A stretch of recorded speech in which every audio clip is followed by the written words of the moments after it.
गुरुदेव, कुछ लोग कहते हैं कि डेनिम की बनी हुई जीन्स का कभी ना उसे धोना चाहिए और उसे हम बिना धोए अगर पहनेंगे तो वो और अच्छी दिखेगी। इस बात ने मुझे ये सोचने पर विवश किया कि गुरुदेव, हम लोग रोज कपड़े धोने से कई बार बचते हैं। क्या ऐसा करने से और किसी एक कपड़े को अगले दिन दोबारा पहनने से या तिबारा पहनने से किसी रूप में हम बीते हुए दिन या दिनों की एनर्जी को दोबारा पहन लेते हैं?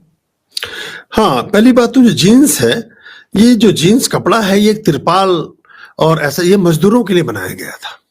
जब आप इसकी हिस्ट्री को देखेंगे तो जो लोग शिप पर और नदी में और नावों पर और पानी के जहाजों पर काम करते थे, उनके कपड़े चढ़ते उतरते इधर उधर जाते हुए कहीं उसमें लोहे का पार्ट लगा है, कहीं लकड़ी का पार्ट लगा है, उसमें लग करके फट जाया करते थे। तो बड़े समय तक ये अनुसंधान होता रहा कि ऐसे मोटे कपड़े जो बड़े रफ टफ हों और जो जिन्हें गंदे भी पहने रखे और सब, क्योंकि रोज रोज कौन धोएगा, पानी का ही काम है। आपको पानी के जहाज, पानी की नावों में ही काम करना है, मछुआरों के रूप में या शिप में या किसी रूप से, या ज्यादातर तो वो माल ढोने वाले मजदूर थे, तो उनको ऐसे कपड़े पहनाने के बारे में विचार हुआ कि जो तिरपाल टाइप के हों, कि जो जल्दी से फटे नहीं और खराब ना हो। वहां से जीन्स का आविष्कार हुआ। तो जीन्स प्राय गंदा ही वस्त्र रहता है, क्योंकि जैसा आपने कहा, तो देखिए आप प्रतिदिन, अब जो पुरुष हैं वो लघु शंका के लिए जाएंगे, मलमूत्र के त्याग के लिए जाएंगे, कुछ और तरह की क्रियाएं होती हैं शरीर में, कई बार छींकेंगे, कई बार और भी कुछ करेंगे। वो सारी गंदगी वस्त्र में सन्निहित होती जाती है।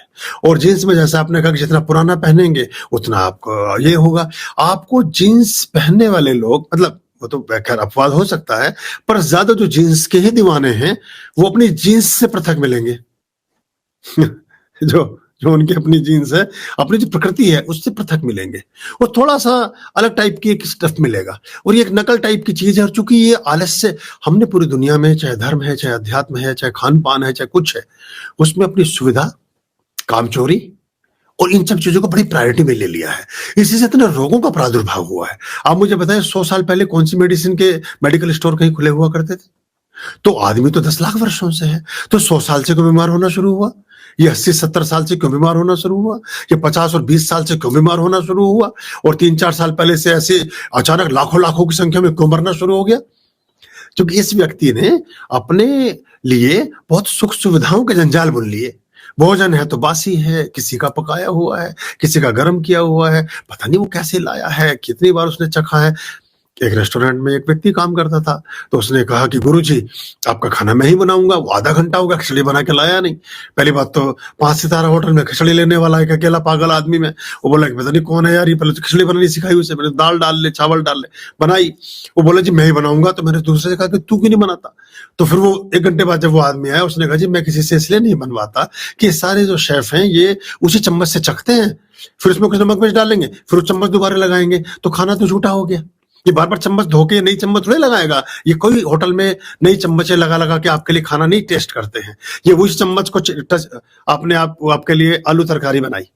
अब आलू तरकारी चखी, किसमें नमक मिर्च कम है कि ज्यादा, चखना तो पड़ेगा।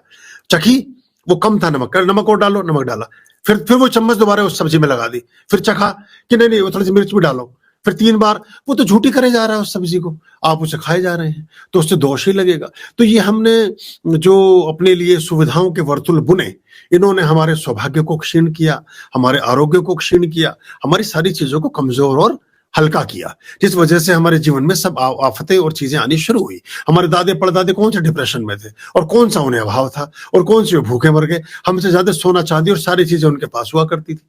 तो ये हम सोचने की बात है बस। तुम अपनी प्रकृति में रह सके तो अच्छा है। ये जीन्स वीन्स पहनने की जरूरत नहीं है।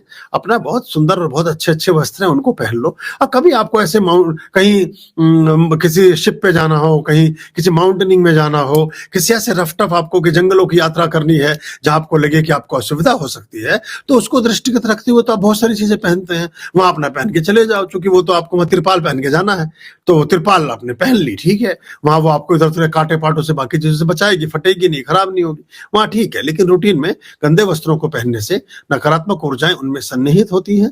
हमारे बहुत से विधान ऐसे हैं जिनमें हमें बार बार स्नान भी करना पड़ता है, इस ठंड के बाद भी नहाना पड़ता है, और वस्त्र तो कई बार बदलने पड़ते हैं। कुछ ऐसे भी पाठ हैं। और हम ही नहीं, अगर आप बद्रीनाथ जाएंगे तो -20 पड़ रहा होता, बद्रीनाथ कल बंद हो जाएगा। बद्रीनाथ में अब जो रावल और शंकराचार्य वहाँ पूजा करते हैं, वो इस बर्फ में भी 3-3 4-4 बार स्नान करके और वही धोती और वही पहन के बर्फ पर चलते हुए पाठ करते हैं। बड़ा कठिन है वो, और लेकिन वो करते हैं। उतनी ही बार उसमें स्नान उनको करना पड़ेगा, क्योंकि हम उससे चाहे अनचाहे हमारे शरीर में पसीना है। जो त्याज्य पदार्थों में शारीरिक क्रियाओं के दौरान जितनी दूषित अवस्था मूत्र की, मलमूत्र की, इन चीजों की मानी गई है, वैसी पसीने की मानी गई है, इसलिए उसमें से दुर्गंध आती है। तो अगर पसीने में आपके वस्त्र भीग गए हैं तो आपको तो पंच स्नान करना चाहिए या अच्छे से स्नान करके तभी बैठना चाहिए, क्योंकि दुर्गंध में वस्त्रों के साथ, बदबू मारते हुए कपड़ों के साथ या गंदे कपड़ों के साथ जब बैठकर आप पाठ करते हैं तो उसके दौरान आपके पास नकारात्मक ऊर्जाएं आकर्षित होती हैं। बुरे लोगों को बुरी चीजें पसंद आती हैं।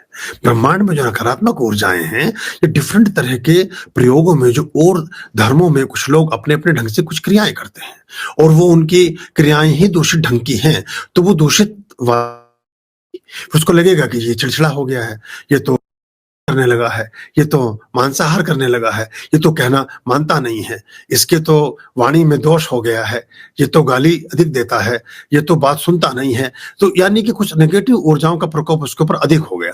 तो उसकी दिनचर्या को आप देखिएगा, वो गंदेला आदमी मिलेगा आपको, उसके कपड़े गंदे मिलेंगे, उसकी बेडशीट, उसका सब कुछ सिस्टम। और जिसका मन गंदा है उसका सारा एनवायरनमेंट गंदा है, और जिसका मन स्वच्छ और साफ है उसकी सारी चीजें स्वच्छ और साफ मिलेंगी आपको। तो इसीलिए तो हम फ्रेग्रेंसेस का यूज करते हैं, रूहों का इस्तेमाल कर रहे हैं।